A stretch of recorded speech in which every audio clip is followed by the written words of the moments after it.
Down 26-20, 8 minutes, 45 seconds left to go in the game.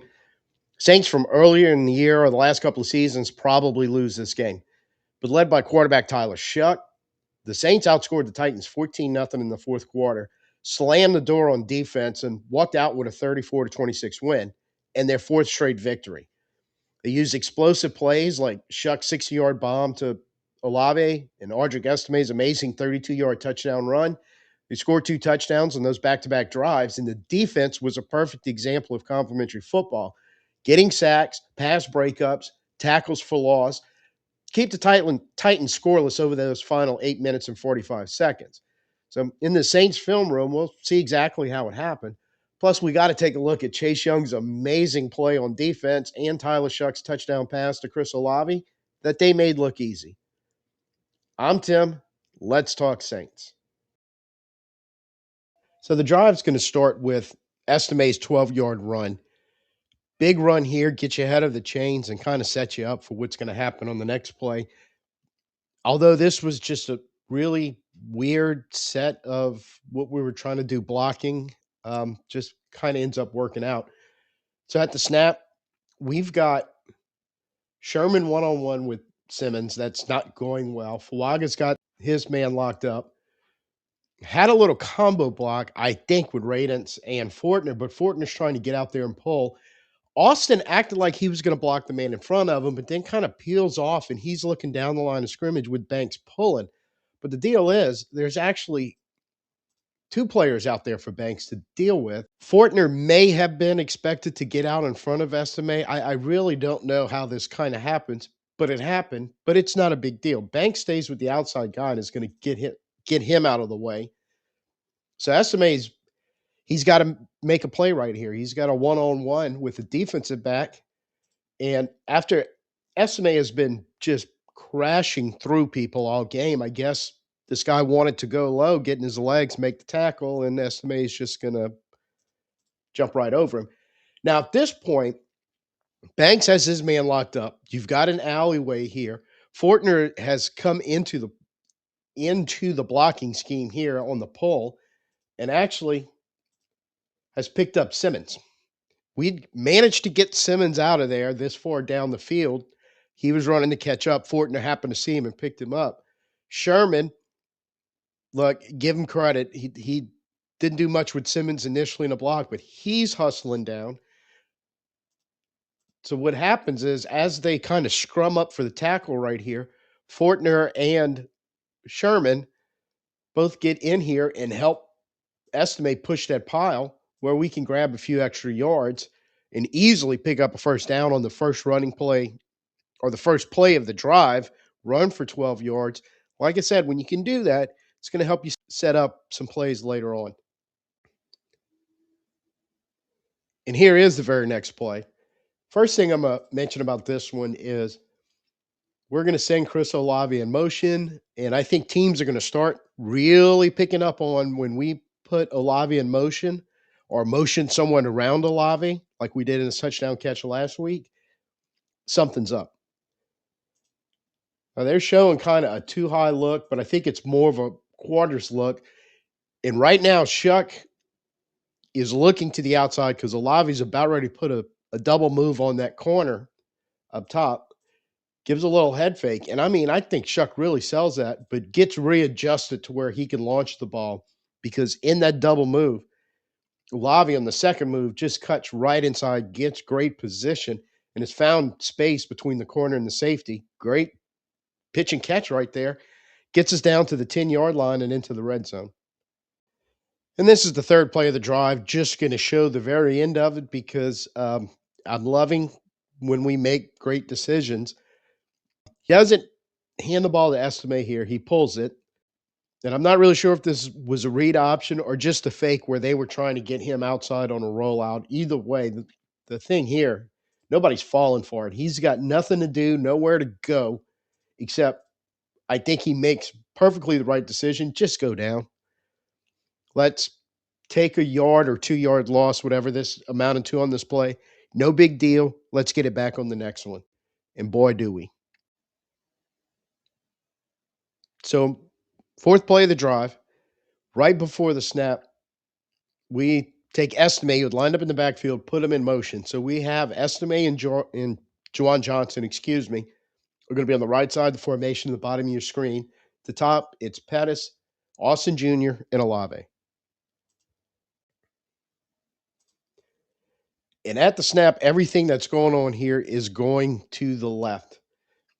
He's looking for Olave's drawing a lot of attention. That safety over the top, standing in the end zone, isn't going anywhere, and he's with the inside defender on Olave. There, it's basically a double team there, which is good because now you're playing kind of a two-man game at the top. And Austin Jr. runs a good route here. Kevin Austin Jr. kind of get an inside position. That's what Shough sees and is going to make a good throw. Just puts it out and away from that corner trying to cover Austin Jr., and there's just no way he can recover. It was a real good look, good route, and it was blocked up really well, so Shough had time, even if Austin wouldn't have got that position where you can throw this ball to the boundary, and it's basically him and Shough. The defender, not really much of a chance to do anything. Even if that doesn't materialize, there was enough time there to kind of maybe look back towards Olave later in the route or look towards Juwan Johnson as your third and fourth options, really. But there was no need because Pettis holding the corner, you do a great job of running the route and getting the ball to him in an area where it's your quarterback and receiver just playing pitch and catch, really. On the second touchdown drive, first play, we had a 9-yard run from Estime, another good hard run where he did a lot of the work himself. Run for no gain on second down. So now we're playing a 3rd and 1, kind of showing a very tight run formation, basically, more and look like we're going to run out of this. But you have enough pass catching ability out there on the field that they can't quite say, hey, this is a run look or a pass look, kind of playing it even. But they have a lot of bodies up in the box. And this is pass all the way. They're mostly manning up across everything and doing a fairly good job of it at first, but Shough is going through progressions. He's got a couple opportunities to fit a ball, but he's going to look backside. And Juwan Johnson has popped away from his man, got right in the seam on the hash. And one thing Tyler Shough does really, really well, throw the ball over the middle to guys who are breaking open. Great pitch and catch, found the space, and initially was looking left, went through progressions and went, hey, there's my guy Juwan. Big play, big pitch and catch right here to set up a monster play. And that monster play was the very next play when Estime's going to go 32 yards and house this. And I think this pretty much ended it. Our defense did have to show up, and we'll talk about them in a minute. But this, I think, took a lot of fight out of Carolina for a while. This was a kind of a gut punch moment because that is stone cold stopped. I mean, we have no push, nowhere really for Estime to go. This probably should be a run for a loss. One guy downfield trying to block, that's Kevin Austin Jr., the quarterback and the ball carrier. So that's 3 of the 11 right there. The other 8 are in there all trying to block. And there's just still no room to run. Doesn't matter, Estime. He's going to bounce out of there. And hats off to Kevin Austin Jr. because he's the only guy out there able to block somebody downfield. And he gets a great downfield block.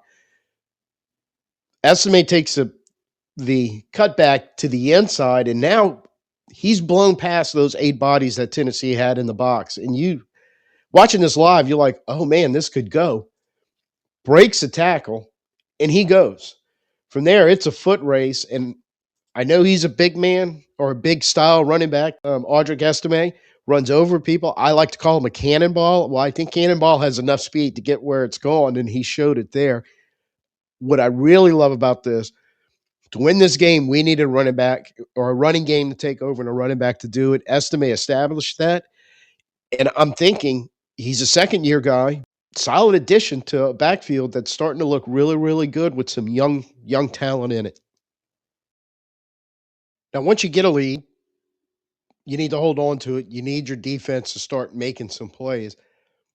And by contrast, here on first down, we ran the ball to get us jump-started for a touchdown drive. They're going to try to do the same thing right here on a handoff. And They had fairly good success with Pollard running the ball most of the game. They're going to try it again right here, but Boyd and Sheperd do a good job right at the snap, kind of jamming things up in the middle. Jordan's holding his ground right now. Werner has come over and filled, and their lineman had to get off that block to come pick up Werner. Boyd is pushing his blocker into the mass. Sheperd has gotten off his block, and he's a strong man.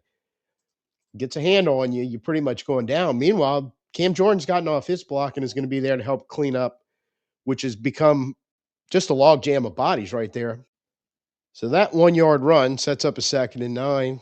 So on this, we're only rushing 4, which we had done a lot this game, trying to contain Cam Ward as best we could and still managed to bring some pressure looks at times. And we're going to start blitzing them a little harder now it's fourth quarter.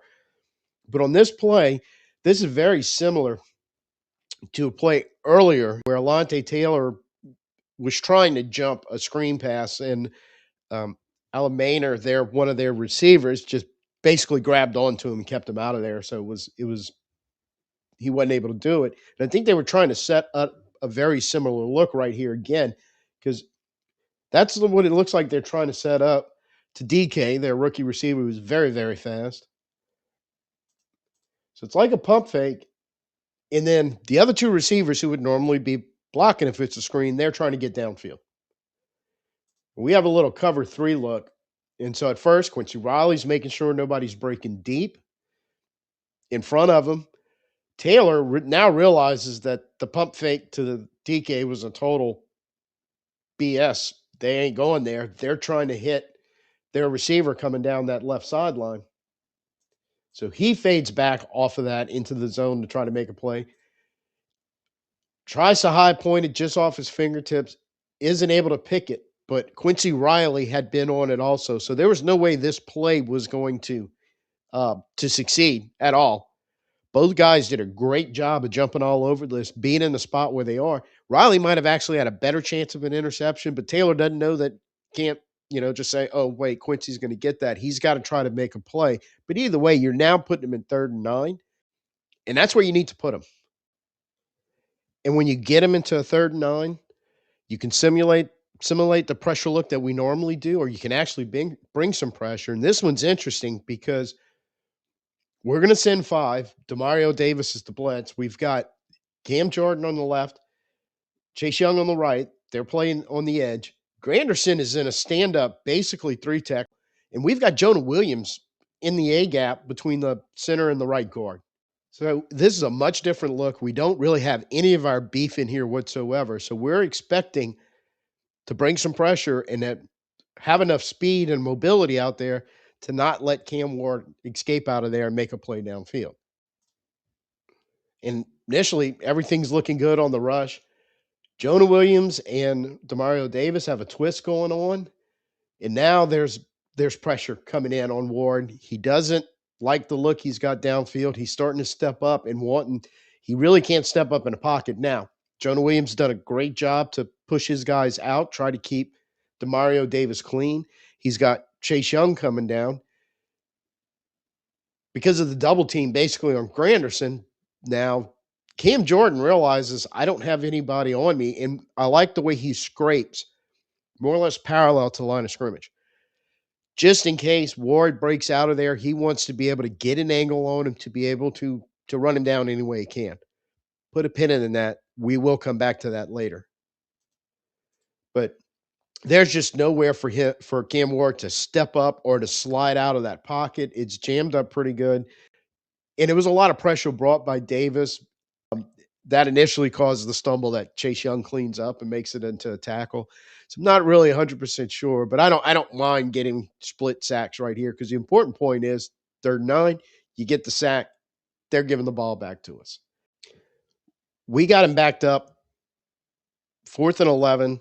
It's right before the 2-minute warning. One of those deals, we get the ball back right here, we pretty much lock the game down. Doesn't quite turn out that way, but a very important play happens right here. Sure you all remember it.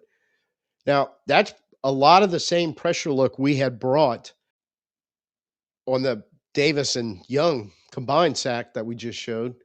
A lot of the same look, looking like another attempted twist. They block it up much better this time. Chase Young had come around from behind like he did earlier in his strip sack, fumble, touchdown play. This time he's stepping up in the pocket. He's trying to come right down the hash. Remember how we said on the previous sack, Cam Jordan coming out of there, taking a good angle as much parallel to the line of scrimmage as he can to make sure he has enough time to close the distance when Ward wants to come out of there and scramble. And thankfully he does. Now, if Ward doesn't do the pump fake, but he was trying really hard to get the ball downfield and pick up the 11 yards. So I understand that part of it. Gives the pump fake. He's ready to take off again. Cam, just that hesitation allowed him to get in there and take a dive at the ankles. And it paid off because the knee was down before he was able to flip this pass out. If that play isn't made and this goes on, they pick up a first down here, who knows how this game ends, but when it came time, somebody stepped up and made a play. We're going to break down the two touchdowns from, let's just say, earlier in the game, not non-fourth quarter. Both great plays. And this one, if something can happen in the Atlanta game that can push this one out of not being our defensive play of the year, I look forward to seeing it on Sunday. And from the all 22, you can see we're playing a cover 3 look, playing some zone underneath, but we will match up. We're only rushing 4.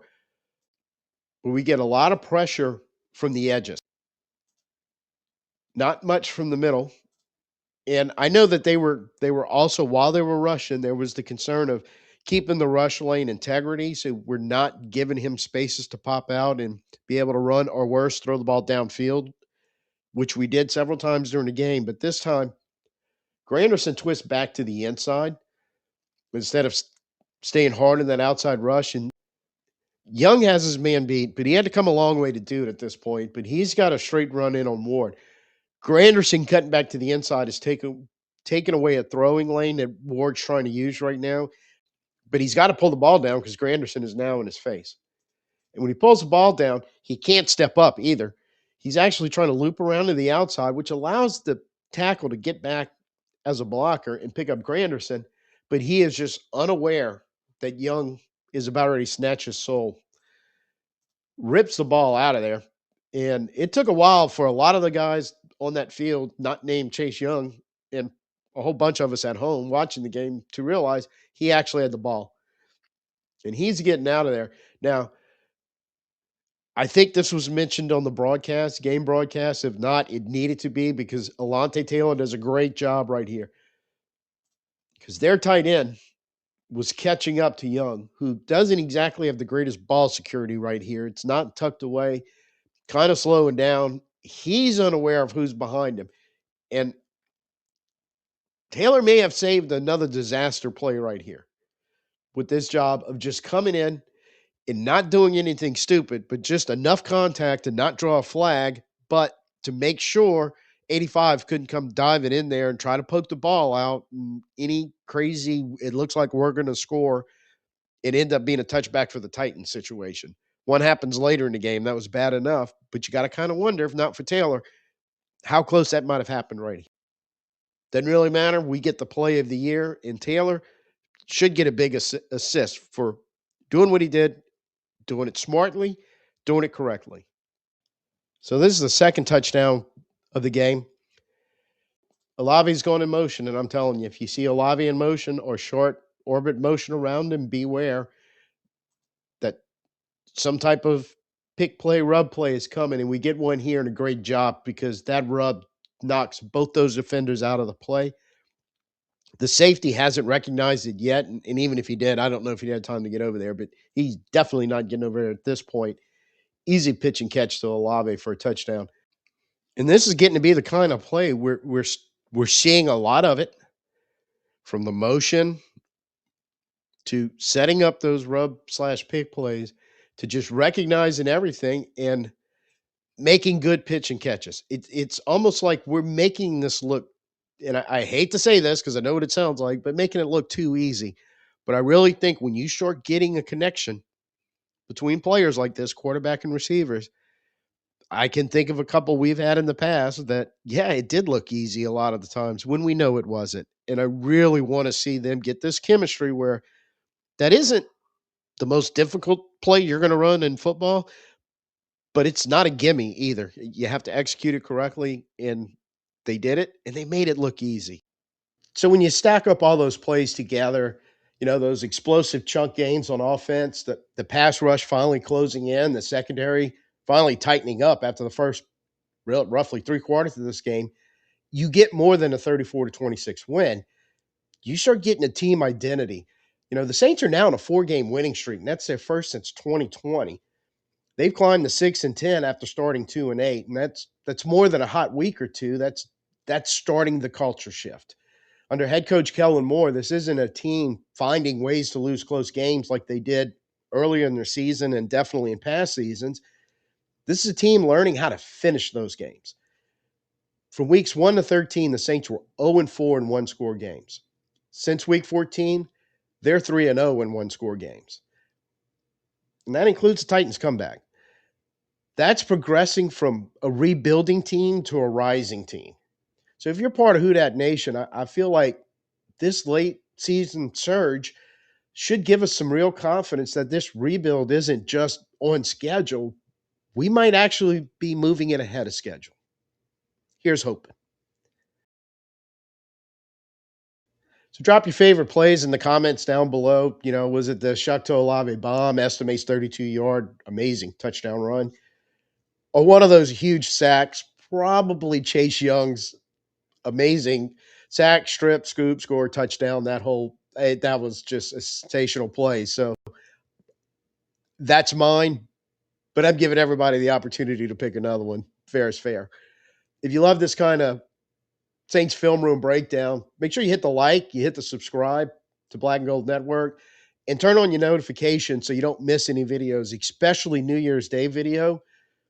It's on the one player, in my opinion, the Saints need to extend this offseason, and that's Chris Olave. So have a safe and happy new year. Until I see you next time, I'm Tim. Peace out and who dat.